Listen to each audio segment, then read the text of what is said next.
अस्सलाम वालेकुम। Next class में आपका वेलकम करते हैं और इस क्लास में कंबस्शन एनालिसिस के कुछ फार्मूले हमने डिस्कस करने हैं। तो कंबस्शन एनालिसिस आपको पढ़ाया था कि किसी भी ऑर्गेनिक कंपाउंड जिसमें कार्बन हाइड्रोजन और ऑक्सीजन हो उसको बर्न करके उसके अंदर कार्बन का परसेंटेज, हाइड्रोजन का और ऑक्सीजन का परसेंटेज मालूम करके बाद में थोड़ी कैलकुलेशंस की जाती हैं और उसका एम्पिरिकल फार्मूला निकल आता है। तो कैलकुलेशंस करने के लिए आपके सामने दो फार्मूले रखे गए थे, तीन थे। तो हमारे इंटरेस्ट में दो फार्मूले हैं, हम ज़रा दो फार्मूलों में ज़्यादा दिलचस्पी रखते हैं, तो हम उसकी बात कर लेते हैं। तो दो फार्मूलों में था कि percentage of carbon in an organic compound is equal to mass of carbon dioxide produced over mass of organic compound. ठीक है, ये percentage of carbon in organic compound है। ठीक है, इन ऑर्गेनिक कंपाउंड बराबर थी मैस ऑफ कार्बन डाइऑक्साइड और mass of organic compound, या mass of carbon dioxide produced, अगर मैं ज़्यादा लिख दूँ तो ज़्यादा बेटर होगा। ठीक है, मल्टीप्लाई बाय 12/44 मल्टीप्लाई बाय 100 और 7% का साइन। ठीक है, तो सेम चीज़ हमने परसेंटेज ऑफ हाइड्रोजन के लिए भी लिखी थी, percentage of hydrogen in organic compound.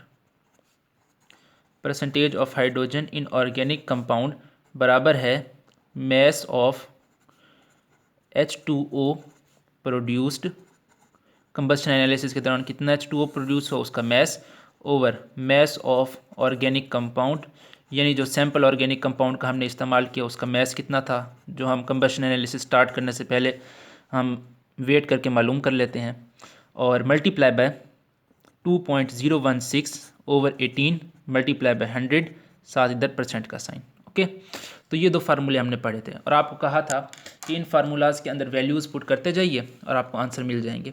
लेकिन कुछ बच्चों को कन्फ्यूजन होता है कि भाई ये फार्मूले आए कैसे, बुक में तो नहीं लिखे हुए ना। तो हम कहते हैं कि भाई मान लीजिए कि ये फार्मूले ठीक हैं, लेकिन कोई मानने को तैयार नहीं होता हमारी बात। ऑब्वियसली जो हम आपको बताते हैं या आपके टीचर्स आपको बताते हैं वो बिल्कुल ठीक ही बताते हैं, गलत आपको कोई नहीं बताता। ये फार्मूले बिल्कुल ठीक हैं, लेकिन फिर भी बच्चों को शक होता है कि भाई ये फार्मूले गलत हैं किसी न किसी तरीके से, और हमें इसका प्रूफ चाहिए कि ये फार्मूले बिल्कुल ठीक हैं। क्योंकि वो यहाँ पर देखते हैं ना, आप जल्दी देखते हो कि परसेंटेज आप निकालने के लिए obtained over total multiply by 100 करते हो। उन्हें असल में ये बात कंफ्यूज करते हैं कि यहाँ पर 12/44 कैसे आ गया और यहाँ पर 2/18 ये कैसे आ गया। असल उन्हें ये बातें परेशान कर रही होती हैं। तो इन बातों का सोल्यूशन लेकर के हम आए हैं, इनका ज़रा प्रूफ देखते हैं और पता करते हैं कि यहाँ पर 12/44 और यहाँ पर 2/18 कैसे आ गया। ठीक है, ज़रा बात करते हैं, ज़रा देखते जाइए, ज़रा साथ दीजिए मेरा और आपको बातें समझ में आ जाएंगी। अगर मैं इधर फार्मूला यूँ लिखना चाहूँ कि percentage of carbon in an organic compound, in an organic compound, अभी वो जो पीछे दो फार्मूले लिखे थे ना उनको भूल जाइए एक लम्हे के लिए, जैसे वो हैं ही नहीं। Percentage of carbon in an organic compound आपके मुताबिक बराबर होने चाहिए मैस ऑफ कार्बन, यानी कार्बन का जितना मैस है ऑर्गेनिक कंपाउंड में, OC मैं लिख देता हूँ, over total mess of organic compound, mess of organic compound multiply by 100। ठीक है, ये बात तो आपको क्लियर है, बहुत बढ़िया तरीके से जानते हो। ओके, ज़बरदस्त। अब अगर मैं percentage of carbon dioxide in an organic compound ये मालूम करना चाहूँ तो मेरे पास क्या तरीका है कि मैस ऑफ कार्बन डाइऑक्साइड ले लूँ। ठीक है, यानी जो उस ऑर्गेनिक कंपाउंड में कार्बन, हाइड्रोजन और ऑक्सीजन मौजूद हैं उनसे कार्बन डाइऑक्साइड का कितना परसेंटेज बनेगा, अगर मुझे ये मालूम करना है तो आसान सा तरीका है कि mess of carbon dioxide produced over mass of organic compound. ठीक है, ऑर्गेनिक कंपाउंड मल्टीप्लाई बाय 100, ये काम मुझे करना पड़ेगा। ये दोनों इक्वेशंस आपको क्लियर हैं? क्लियर हैं? देख लीजिए ज़रा, सुकून से देख लीजिए इन इक्वेशंस को, ये कैसे आई। उसके बाद अब मैं आपसे एक सवाल पूछना चाहता हूँ, क्या ये वाली equation percentage of carbon dioxide ज़्यादा आएगी या परसेंटेज ऑफ कार्बन ज़्यादा आएगी? तो ज़रा देखिए, मेरा कहना है कि ये परसेंटेज ऑफ कार्बन डाइऑक्साइड ज़्यादा आएगी। क्यों? क्योंकि इन दो इक्वेशंस को अगर आप कंपेयर करके देखें तो इधर mess of carbon organic compound है, डिनोमिनेटर में, इधर भी डिनोमिनेटर में मास ऑफ ऑर्गेनिक कंपाउंड है, multiply by 100 multiply by 100। Difference किधर है? ऊपर mass of carbon in organic compound and mass of carbon dioxide in organic compound. तो यहाँ पर कार्बन और यहाँ कार्बन डाइऑक्साइड है। डेफिनेटली कार्बन डाइऑक्साइड का मास ज़्यादा होता है 44 और कार्बन का 12 होता है, तो ऑब्वियसली ये जो सेकंड इक्वेशन का वैल्यू आएगा वो ज़्यादा आएगा। अब हमें ये देखना है कि ये वाली वैल्यू, ये वैल्यू इस वैल्यू से, इक्वेशन 1 की वैल्यू से कितना ज़्यादा आएगा, यानी परसेंटेज ऑफ कार्बन डाइऑक्साइड, आसान लफ्ज़ों में परसेंटेज ऑफ कार्बन से कितनी ज़्यादा निकलेगी। तो इसका देखने का आसान सा तरीका यही है कि कोई अगर आपसे पूछे कि डिजिट 6 डिजिट 2 से कितना बड़ा है, तो आप क्या करोगे? 6 को डिवाइड करोगे 2 से और आप कहोगे कि डिजिट 6 2 से 3 टाइम्स ग्रेटर है।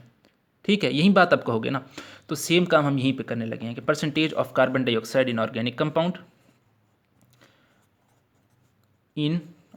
Compound divided by percentage of carbon in organic compound, divide कर देंगे। ठीक है, अब यानी यहाँ पर भी डिवीजन हो जाएगी, यानी इस साइड लेफ्ट हैंड साइड को हमने डिवाइड किया तो राइट हैंड साइड पे भी डिवीजन हो जाएगी। ये 100 से कैंसिल हो जाएगा, मास ऑफ ऑर्गेनिक कंपाउंड से कैंसिल हो जाएगा। बाकी जो बचेगा मास ऑफ कार्बन, सॉरी ये ऊपर है ना, तो हमें इस वाले को ऊपर रखना पड़ेगा। मास ऑफ कार्बन डाइऑक्साइड ऊपर आ जाएगा और मास ऑफ कार्बन नीचे आ जाएगा। ठीक है, नहीं समझ आई तो मैं दोबारा ये इक्वेशन करके ये स्टेप मैं दोबारा करके दिखा देता हूँ आपको, ज़रा देख लो। मैंने percentage of carbon dioxide in organic compound, इसको डिवाइड किया percentage of carbon in organic compound से। ठीक है, और कैसे डिवाइड किया ज़रा देखिए, percentage of carbon in organic compound, इसको मैंने डिवाइड किया। तो अब आपको करना क्या है, इस वाली इक्वेशन को ऊपर रखना है, इस वाली इक्वेशन को नीचे रखना है।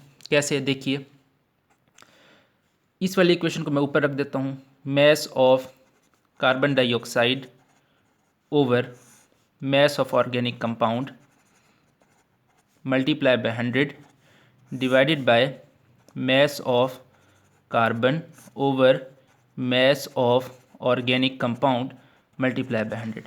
ठीक है, हो सकता था कि ऊपर वाले स्टेप ने आपको थोड़ा सा कंफ्यूज किया हो, तो मैं इसको ज़रा इजी करके लिख दिया है मैंने। इधर ये इससे कट गया, ये इधर से कैंसिल हो गया। ओके, तो percentage of carbon dioxide in organic compound over percentage of carbon in organic compound बराबर आ गया mass of carbon dioxide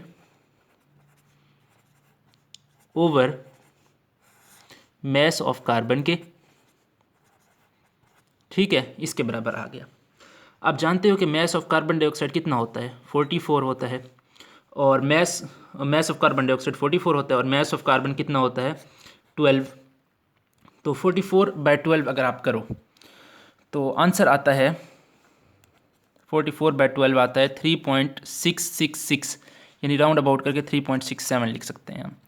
percentage of carbon dioxide in organic compound over percentage of carbon in organic compound. ये equation समझ में आ गई कैसे निकली? Okay, बहुत बढ़िया। इस इक्वेशन को मैं नेक्स्ट पेज पे लिख देता हूँ, तो वहाँ से फिर हम आगे कैलकुलेशन ज़रा चलाएंगे। देखिए, ज़रा समझने की कोशिश कीजिए। Percentage of carbon dioxide in organic compound over percentage of carbon in organic compound बराबर है 44/12 के, जो कि बराबर आ गया 3.67 के। ओके, बात क्लियर है? आराम से देख लो, कोई ज़्यादा जल्दी नहीं है, फार्मूले आपको समझ में आ जाएंगे कैसे निकले। ठीक हो गया, ये बात क्लियर? अच्छा, अब अगर percentage of carbon dioxide in organic compound, मैंने शुरू में फार्मूला लिखा था कि percentage of carbon dioxide in organic compound बराबर है mass of carbon dioxide produced over mass of organic compound multiply by 100। ये बात थी ना, यही चीज़ थी ना, बिल्कुल। ओके, अब मैंने परसेंटेज ऑफ कार्बन डाइऑक्साइड मालूम कर ली। अब ये बात मैंने देख ली कि percentage of carbon dioxide 3.67 times greater है परसेंटेज ऑफ कार्बन से। अब ये स्टेप बहुत इंपॉर्टेंट है, मैं दोबारा रिपीट करके बता रहा हूँ। हमें ये बात समझ में आ गई कि percentage of carbon dioxide 3.6 times greater है परसेंटेज ऑफ कार्बन से। Percentage of carbon dioxide 3.6 times greater है परसेंटेज ऑफ कार्बन से। यानी अगर मैं परसेंटेज ऑफ कार्बन डाइऑक्साइड को 3.67 से डिवाइड कर दूं तो क्या ख्याल है आपको, परसेंटेज ऑफ कार्बन नहीं आ जाएगी? इस बात को ज़रा समझो, ठीक है, कि percentage of carbon dioxide percentage of carbon से 3.67 टाइम्स ग्रेटर है। तो अगर मैं परसेंटेज ऑफ कार्बन डाइऑक्साइड को 3.67 से डिवाइड कर दूं तो परसेंटेज ऑफ कार्बन आ जाएगी। और मैं बिल्कुल यही काम करने लगा हूं, 3.67 से मैं इसको डिवाइड कर रहा हूं। मैंने कर दिया है डिवाइड, इधर मैंने डिवाइड किया है तो मुझे इधर भी डिवाइड करना पड़ेगा, किससे? 3.67 से। ठीक हो गया। ज़रा कैमरा छोटा है तो इसीलिए अगर आपको नज़र नहीं आ रहा तो 3.67, ठीक है, से डिवाइड कर दिया मैंने। तो अब अगला स्टेप क्या करना है, ये जो लेफ्ट हैंड साइड है percentage of carbon dioxide in organic compound divided by 3.67, ये बन गया percentage of carbon in organic compound. बच्चों क्या बन गया? Percentage of carbon in organic compound, ये बन गया, ठीक है। कंपाउंड सी, और स्पेलिंग भी कंपाउंड के गलत हो गए, चलो कोई नहीं, अब ठीक हो गए। Mess of carbon dioxide over mass of organic compound multiply by 100। अब अगर मैं इस 3.67 की जगह 44/12 लिख दूं तो आपको कोई एतराज़ नहीं होना चाहिए, क्योंकि हम जानते हैं 44/12 3.67 के बराबर होता है 44/12। ओके, बात क्लियर है। अगला स्टेप ज़रा देखिए, percentage of carbon in organic compound बराबर है mass of carbon dioxide over mass of organic compound multiply by 100।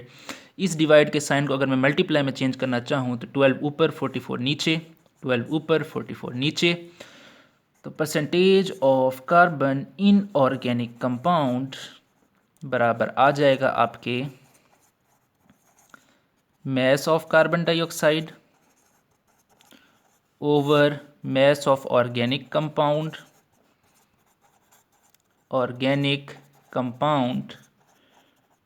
Multiply by 12/44 multiply by 100। Percentage है तो 7% का साइन भी आप लगा दोगे। तो देखा, फार्मूला डिराइव कर लिया ना, समझ आ गई ना बातें। तो ये छोटी छोटी ट्रिक्स होती हैं, अगर आप अक्ल से थोड़ा इस्तेमाल करते हैं अपना तो ये आप खुद भी डिराइव कर सकते थे, मुझे बताने की ज़रूरत नहीं थी। तो सेम काम आप इधर ऑक्सीजन के लिए कर सकते हो, ठीक है। पहले ऑक्सीजन का परसेंटेज चेक करो, फिर उसके बाद हाइड्रोजन की परसेंटेज का फार्मूला लिखो, फिर देखो कि जो है वाटर का परसेंटेज हाइड्रोजन से कितना ज़्यादा आ रहा है, डिवाइड करो। फिर जो सेम स्टेप्स हमने इस कैलकुलेशंस में किए हैं तो आप हाइड्रोजन के लिए अप्लाई कर सकते हो और परसेंटेज ऑफ हाइड्रोजन आ जाएगा इधर। तो उसका फार्मूला बनेगा कि परसेंटेज ऑफ हाइड्रोजन बराबर है percentage of water, mass of water over mass of organic compound multiply by 2/18 आ जाएगा, मल्टीप्लाई बाय 100, 7% का साइन, ठीक है। तो वो फार्मूला भी आप खुद ही डिराइव कर सकते हो। एक फार्मूला मैंने करके दिखा दिया, दूसरा फार्मूला आप खुद ही कर लेना, ठीक है, क्योंकि लेक्चर में ज़्यादा बड़ी वीडियो नहीं बनाना चाह रहा आज। तो अल्लाह हाफिज़, मिलते हैं फिर अगली क्लास में।